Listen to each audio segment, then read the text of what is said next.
हाँ तो नमस्कार मेरे प्यारे बच्चों, कैसे हैं आप लोग। उम्मीद है कि सभी अच्छे होंगे।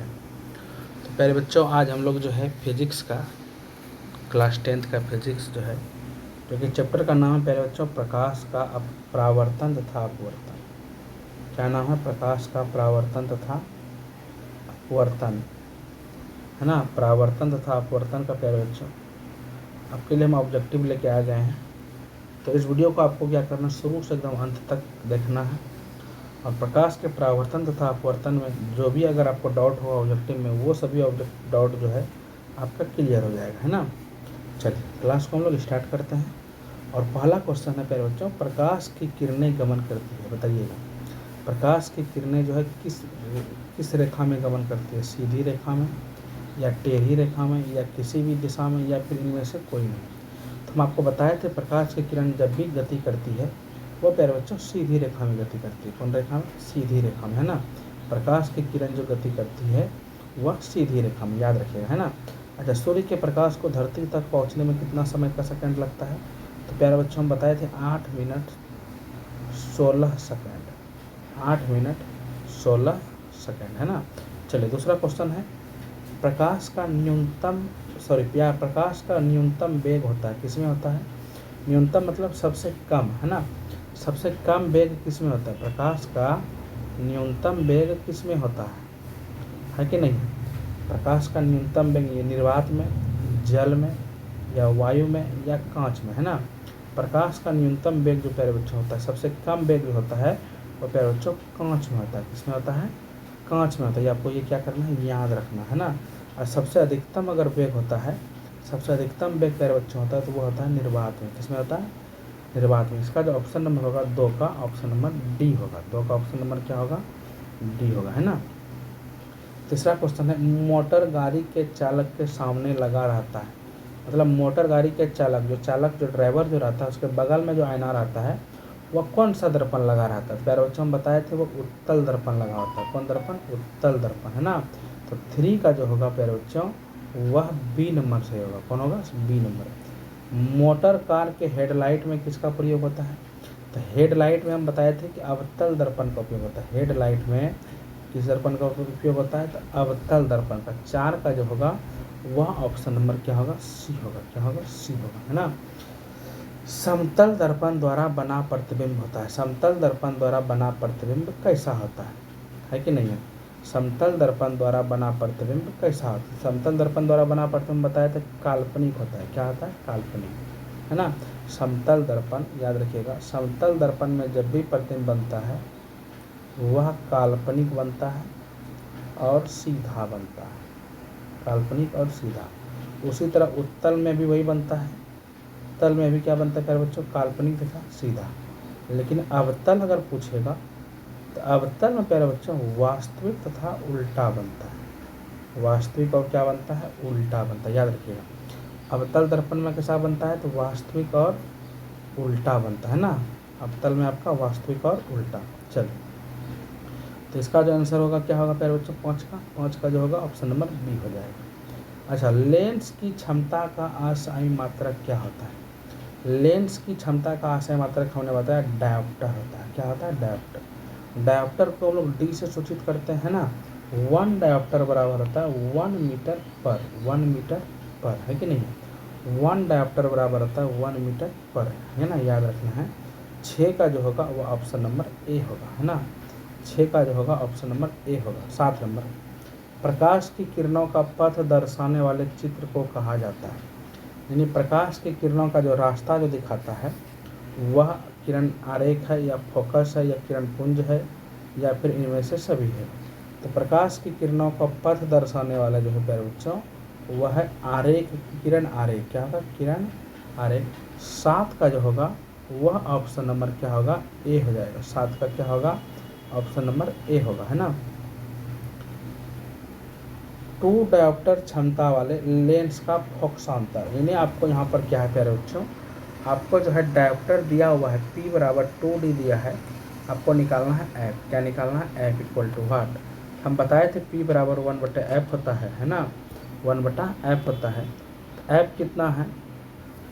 मालूम नहीं, एफ निकालना है, लेकिन पी आपको 2 डायोप्टर दिया, पी की जगह 2 रखेंगे, 2 बराबर 1/f, कोना कोनी गुना कीजिए, इसके नीचे कोई नदेख है, यानी 2f बराबर 1, यानी f बराबर होगा 1/2, यानी f बराबर होगा कलवा 0.5 मीटर।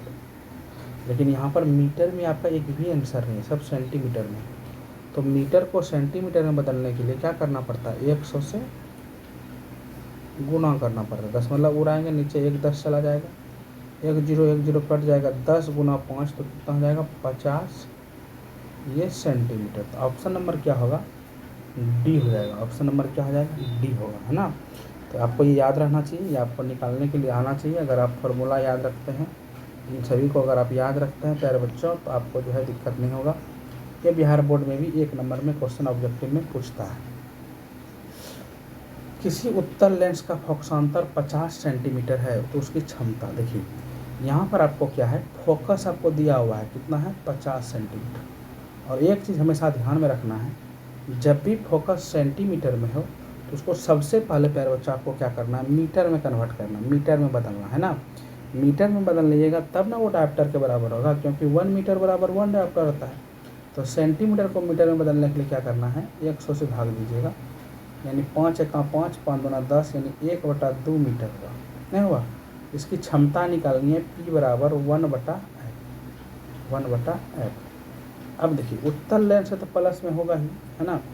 उत्तल लेंस की फोकस दूरी क्या होती है, धनात्मक होती है, तो 1/2 हो जाएगा। इसको पलट दीजिए तो 2 ऊपर चला जाएगा, यानी 2 डायोप्टर होगा। क्षमता जो होगा प्यारे बच्चों वो क्या होगा, 2 डायोप्टर प्लस में 9 का जो होगा ऑप्शन नंबर क्या होगा, वह डी होगा। क्या होगा, डी होगा। चलिए, प्रकाश के किरणों के समूह को कहेंगे, प्रकाश के किरण के समूह को क्या कहते हैं हम लोग, प्रकाश पुंज कहते हैं, यानी किरण पुंज कहते हैं ना, किरण पुंज। ऑप्शन नंबर क्या होगा प्यारे बच्चों, बी होगा, है ना। क्या होगा, बी होगा। उत्तल लेंस की क्षमता होती है, क्या होती है उत्तल लेंस की क्षमता, उत्तल लेंस की प्यारे बच्चों क्षमता जो होती है वह धनात्मक होती है। क्या होती है, धनात्मक, है ना। उत्तल लेंस की जो क्षमता होती है क्या होती है, धनात्मक होती है। और अवतल लेंस की जो क्षमता होगी प्यारे बच्चों वह क्या होगा, ऋणात्मक होगा। क्या होगा, ऋणात्मक। 12 का जो होगा वह ए होगा। क्या होगा, ए। अब कहता है उत्तल लेंस को कहते हैं, क्या कहते हैं, अभिसारी लेंस कहते हैं, द्वि उत्तल लेंस कहते हैं, अपसारी लेंस कहते हैं, या इनमें से कोई नहीं। हम बताए थे उत्तल लेंस को प्यारे बच्चों हम लोग अभिसारी लेंस कहते हैं। क्या कहते हैं, अभिसारी लेंस कहते हैं, क्योंकि ये सभी प्रकाश किरणों को क्या करता है, एक बिंदु पर अभिसरित कर देता है, यानी जमा कर देता है। इसीलिए उत्तल लेंस को हम लोग अभिसारी लेंस कहते हैं। 14 नंबर, अवतल लेंस को कहते हैं, क्या कहते हैं अवतल लेंस को, अवतल लेंस को हम लोग अपसारी लेंस कहते हैं। क्या कहते हैं, अपसारी लेंस, है ना। अवतल लेंस को हम लोग क्या कहेंगे, अपसारी लेंस, क्योंकि यह सभी प्रकाश किरणों को क्या करता है, अपसरित कर देता है, फैला देता है। इसीलिए हम लोग अवतल लेंस को क्या कहते हैं प्यारे बच्चों, अपसारी लेंस। ये सब ऑब्जेक्टिव आपको याद रखना है ना। चलिए 15 नंबर, निम्न में कौन सा पदार्थ लेंस बनाने के लिए प्रयुक्त नहीं किया जा सकता है। इसमें आपको ये बताना है कि किस पदार्थ का उपयोग हम लोग लेंस बनाने के लिए नहीं कर सकते हैं। तो प्यारे बच्चों मिट्टी जो है, मिट्टी का उपयोग हम लोग लेंस बनाने के लिए नहीं कर सकते हैं, है ना। तो 15 का जो आंसर होगा वह क्या होगा, डी हो जाएगा। क्या हो जाएगा, डी हो जाएगा। किस दर्पण में हमेशा वस्तु से छोटा प्रतिबिंब बनता है, बताइए। किस दर्पण में हमेशा वस्तु से छोटा प्रतिबिंब बनता है, तो आपको बताया था उत्तल दर्पण, है ना। उत्तल दर्पण में क्या होता है प्यारे बच्चों, वह वस्तु से छोटा। समतल में क्या होता है, इसमें वस्तु के बराबर प्रतिबिंब बनता है। क्या बनता है, वस्तु के बराबर, है ना। अवतल में क्या आता है, वस्तु से बड़ा प्रतिबिंब बनता है। क्या बनता है, वस्तु से बड़ा। लेकिन उत्तल जो है इसमें प्रतिबिंब हमेशा क्या बनता है, वस्तु से छोटा प्रतिबिंब बनता है। क्या बनता है, वस्तु से छोटा, है ना, याद रखिएगा। 17 नंबर, किस दर्पण में वस्तु का बड़ा प्रतिबिंब बनता है, किस दर्पण में दर्पण से वस्तु का बड़ा, बताइए। वस्तु से बड़ा हरदम हमेशा प्रतिबिंब किसमें बनता है, अभी तुरंत बताए थे, अवतल में। किसमें बनेगा, अवतल में प्यारे बच्चों वस्तु से बड़ा प्रतिबिंब बनता है। प्रकाश के परावर्तन के कितने नियम हैं, ये सभी बच्चे जान रहे हैं, एकदम फुल टेस्ट क्वेश्चन है। प्रकाश के परावर्तन के 2 नियम हैं। कितने नियम है प्यारे बच्चों, 2 नियम, है ना। प्रकाश के परावर्तन के 2 नियम हैं। जब प्रकाश की किरण हवा से कांच में प्रवेश करती है तो वह मुड़ जाती है। किसकी ओर मुड़ जाती है? तो अविलंब के निकट, है ना, अविलंब के निकट की ओर क्या होती है? वह क्या होती है प्यारे बच्चों? मुड़ जाती है ना। अविलंब से निकट जो है वह क्या होती है? मुड़ जाती है। चलिए अगला क्वेश्चन है 20 नंबर। फोटोग्राफिक कैमरा का अभिदृश्यक होता है, मतलब कि मोबाइल का जैसे कैमरा हो गया तो उसमें कौन सा लेंस लगा रहता है? आप सभी जानते हैं कि उसमें उत्तल लेंस लगा रहता है। कौन सा लेंस लगा रहता है? उत्तल लेंस लगा रहता है ना। साइड मिरर के रूप में प्रयुक्त होता है। साइड मिरर के रूप में किस दर्पण का उपयोग होता है? तो वह प्यारे बच्चों उत्तल दर्पण का उपयोग होता है। किसका होता है? उत्तल दर्पण का। 21 का जो होगा वह क्या होगा? बी नंबर होगा। क्या होगा? बी नंबर, है ना। चलिए अगला क्वेश्चन है 22 नंबर। एक अवतल दर्पण की फोकस दूरी 10 सेंटीमीटर है तो उसकी वक्रता त्रिज्या होगी। देखो फोकस दूरी दिया हुआ है कितना? 10 सेंटीमीटर। वक्रता त्रिज्या आर निकालना है। आर इक्वल टू हार्ट। और हम बताए थे कि एफ बराबर होता है r/2, है ना। एफ बराबर क्या होता है? r/2। फॉर्मूला एक होता है, हमको किसका मान चाहिए? आर का मान। इसके नीचे कुछ नहीं, एक है आर बराबर क्या होगा कलवा? 2f हो जाएगा। एफ का मान कितना है? 10। 10 दूना 20 सेंटीमीटर। कितना आ जाएगा? 22 का क्या आ जाएगा? 20 हो जाएगा, है ना। 22 का क्या आ जाएगा? B number. चलिए निर्गत किरण एवं अविलंब के बीच के कोण को कहते हैं, क्या कहते हैं? निर्गत कोण कहते हैं। क्या कहते हैं? निर्गत किरण एवं अविलंब के बीच के कोण को हम लोग निर्गत कोण कहते हैं। चलिए सरल सूक्ष्मदर्शी में किसका उपयोग होता है? सरल सूक्ष्मदर्शी में हम लोग उत्तल लेंस का उपयोग करते हैं। किसका उपयोग करते हैं? उत्तल लेंस, है ना, याद रखिएगा। सरल सूक्ष्मदर्शी में उत्तल लेंस का उपयोग होता है। 25 नंबर क्वेश्चन को देखिएगा। किस लेंस के द्वारा सिर्फ काल्पनिक प्रतिबिंब बनता है? किस लेंस में जो है केवल काल्पनिक प्रतिबिंब बनता है? तो काल्पनिक प्रतिबिंब प्यारे बच्चों अवतल लेंस में, है ना। अवतल लेंस में प्यारे बच्चों केवल क्या होता है? काल्पनिक प्रतिबिंब बनता है, याद रखिएगा। अवतल लेंस में केवल काल्पनिक प्रतिबिंब बनता है। उत्तल में वास्तविक और काल्पनिक दोनों प्रकार के प्रतिबिंब बनते हैं ना। उत्तल में क्या होता है? वास्तविक और काल्पनिक। उत्तल में जो है आपका उत्तल लेंस में वास्तविक एवं काल्पनिक, है ना, दोनों प्रकार के प्रतिबिंब बनते हैं। चलिए परावर्तन के नियम से निर्धारित होता है। परावर्तन के नियम के लिए क्या आता है? आपतन कोण बराबर परावर्तन कोण, या परावर्तन कोण बराबर अपवर्तन कोण, या आपतन कोण बराबर विचलन कोण, या इनमें से कोई नहीं। तो हम बताए थे प्रकाश के परावर्तन के नियम में, प्रकाश के परावर्तन के नियम में आपतन कोण और परावर्तन कोण बराबर होते हैं। ऑप्शन नंबर 26 का जो होगा वह ए होगा। क्या होगा? ए होगा, है ना। 27 नंबर है काल्पनिक प्रतिबिंब होता है। काल्पनिक प्रतिबिंब प्यारे बच्चों हमेशा सीधा होता है। कैसा होता है? सीधा होता है ना। लेंस में मुख्य फोकस की संख्या कितनी होती है? हम बताए थे लेंस में 2 मुख्य फोकस होते हैं जिन्हें f1 तथा f2 के द्वारा सूचित किया जाता है। जिन्हें हम लोग क्या करते हैं? f1 तथा f2 के अक्षर द्वारा सूचित करते हैं। अच्छा, सर्च लाइट का परावर्तक सतह होता है। सर्च लाइट का परावर्तक सतह क्या होता है प्यारे बच्चों? हम बताए थे सर्च लाइट का परावर्तक सतह अवतल होता है। कैसा होता है? अवतल होता है। डायरी बनाने में कौन सा दर्पण उपयुक्त होता है? तो डायरी बनाने में अवतल दर्पण का उपयोग होता है। किसका होता है? अवतल दर्पण का उपयोग होता है। चलिए 31 नंबर क्वेश्चन देखिएगा। एक उत्तल लेंस की क्षमता 1 डायोप्टर है तो उस लेंस की फोकस दूरी होगी। हाँ देखिए सब मीटर सेंटीमीटर में, है ना। हम बताए थे 1 डायोप्टर है, अगर 1 डायोप्टर बराबर हम बताए थे 1 मीटर, है ना। लेकिन यहाँ मीटर में है कोई नहीं, तो क्या है? प्लस में है। तो प्लस में भी है तो कोई प्लस में है, कोई यहाँ देखिए 10 सेंटीमीटर प्लस में है, 100 प्लस में है, 100 माइनस में भी है। अच्छा 1 मीटर बराबर था 100 सेंटीमीटर, तो क्या हो जाएगा? ऑप्शन नंबर सी हो जाएगा, क्योंकि उत्तल लेंस है, उत्तल लेंस की क्षमता धनात्मक होती है। तो ऑप्शन नंबर क्या होगा? सी होगा। क्या होगा? सी। 1 डायोप्टर बराबर क्या आता है? 1 मीटर, है ना। अब देखो किसी गोलीय दर्पण तथा किसी पतले गोलीय लेंस दोनों की फोकस दूरियां हैं। दोनों किस प्रकार के? दोनों की फोकस दूरी -15 सेंटीमीटर। दोनों की फोकस दूरी क्या है? -15 सेंटीमीटर है। तो दर्पण और लेंस समझौता होंगे, है ना। गोल दर्पण का भी फोकस दूरी -15 सेंटीमीटर, लेंस का भी फोकस दूरी -15 सेंटीमीटर। तो प्यारे बच्चों क्या होगा? दर्पण और लेंस दोनों क्या होंगे? दोनों प्यारे बच्चों अवतल होंगे। क्या होंगे? दोनों अवतल लेंस होंगे। क्यों होंगे? क्योंकि हम बताए थे अवतल लेंस की भी फोकस दूरी ऋणात्मक होती है और अवतल दर्पण की भी फोकस दूरी क्या होती है, ऋणात्मक होती है ना, इसलिए 32 का ए सही होगा, है ना। चलिए 33 नंबर क्वेश्चन को देखिएगा, प्रकाश के अपवर्तन के कितने नियम हैं। तो प्रकाश के अपवर्तन के 2 नियम होते हैं। कितने नियम होते हैं? 2 नियम, है ना। प्रकाश के अपवर्तन के 2 नियम होते हैं।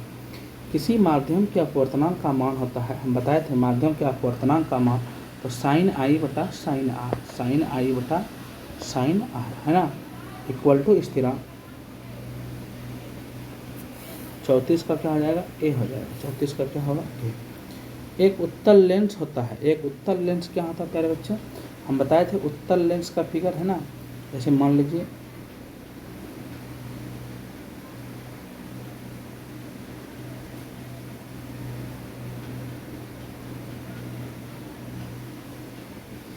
ये नहीं होगा,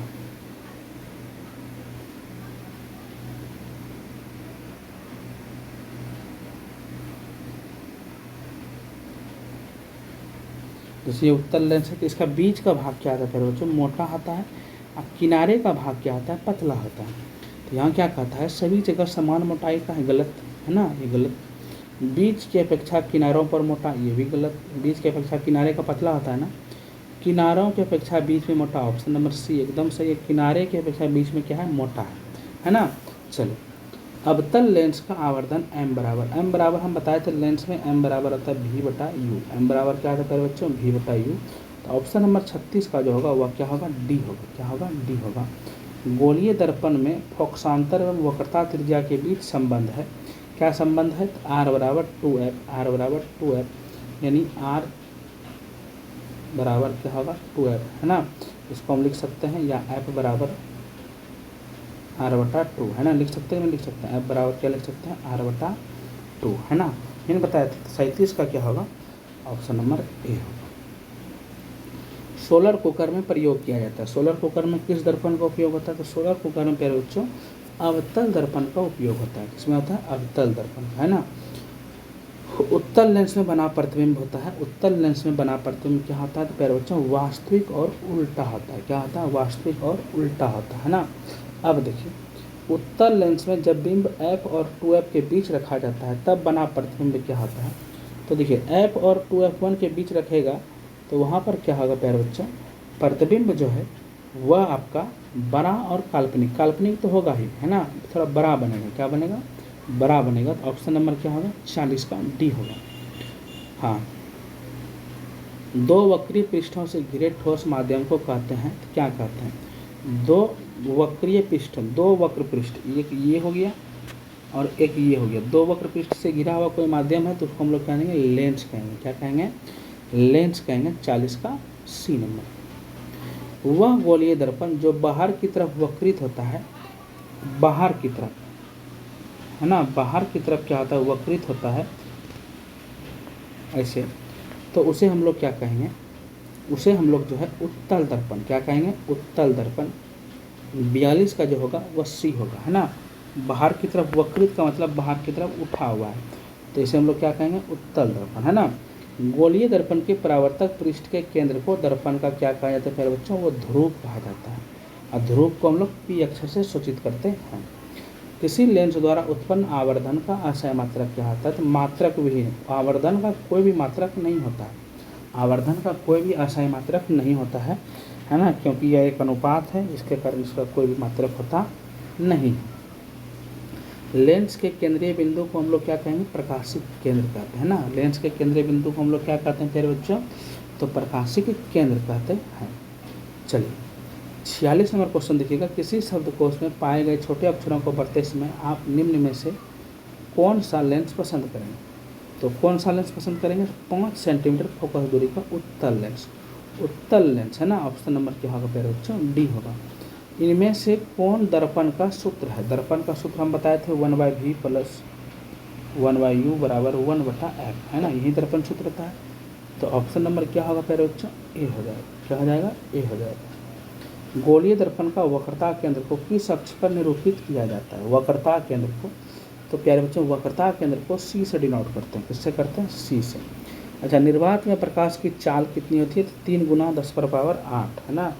3 गुना 10 पर पावर 8, मिस्टेक है, 10 पर पावर 8 मीटर पर सेकेंड, याद रखिएगा, 3 गुना 10 पर पावर 8 मीटर पर सेकेंड, है ना।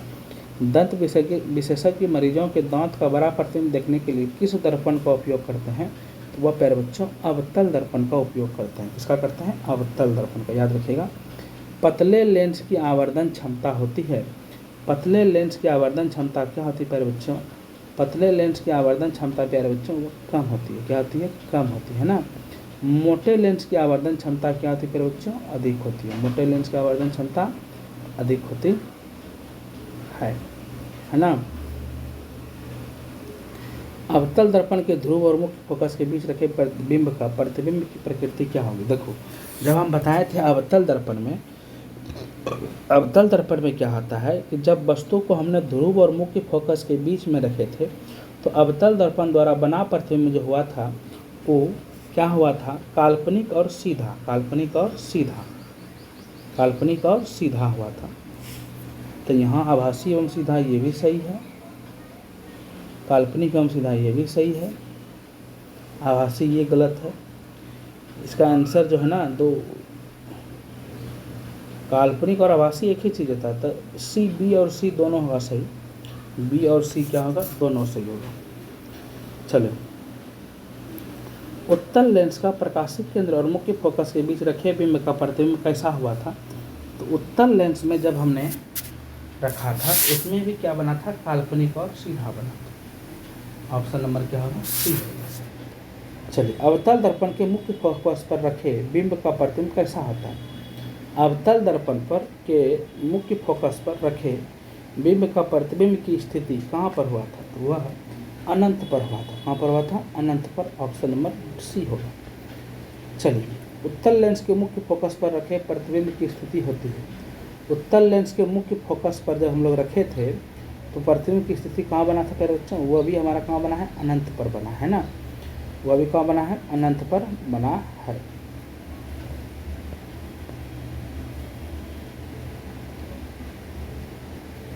चलिए, 57 नंबर, अवतल लेंस के मुख्य फोकस पर रखे बिंब का प्रतिबिंब की स्थिति होती है। मुख्य फोकस पर, अगर मुख्य फोकस पर रखेंगे तो क्या होगा? प्रकाशिक केंद्र और मुख्य फोकस के बीच बनता है। कहाँ बनता है? प्रकाशिक केंद्र और मुख्य फोकस के बीच। चलिए, अवतल लेंस के सामने अनंत पर रखे बिंब का प्रतिबिंब की स्थिति होती है तो वह कहाँ होती है? तो वह फोकस पर होती है। कहाँ होती है? फोकस पर। अवतल दर्पण के सामने अनंत पर रखे बिंब का प्रतिबिंब की स्थिति होती है तो वह प्यारे बच्चों फोकस पर होती है। कहाँ होती है? फोकस पर, है ना। तो आपका ये 60 क्वेश्चन इसमें लगभग है। लेंस के प्रकाशिक केंद्र से गुजरने वाली प्रकाश किरणें अपवर्तन के बाद वह 7 रंगों में विभाजित हो जाती है। ये आपका मानव नेत्र तथा रंग बिरंगा संसार का हो गया है ना। तो आपका 60 क्वेश्चन इसमें हमने लगभग आपको कराया है कि नहीं, प्रकाश के परावर्तन तथा अपवर्तन में। इसको आप लोगों को क्या करना, अच्छे से नोट कर लेना है। इन सभी ऑब्जेक्टिव में ही आपका जो है सभी ऑब्जेक्टिव VBI है। ये सभी प्रश्न जो है जितने भी हमने बताया वो सभी VBI है, सभी परीक्षा के दृष्टिकोण से बहुत इंपॉर्टेंट है। तो आप लोगों को क्या करना है, इसको अच्छे से याद कर लेना है।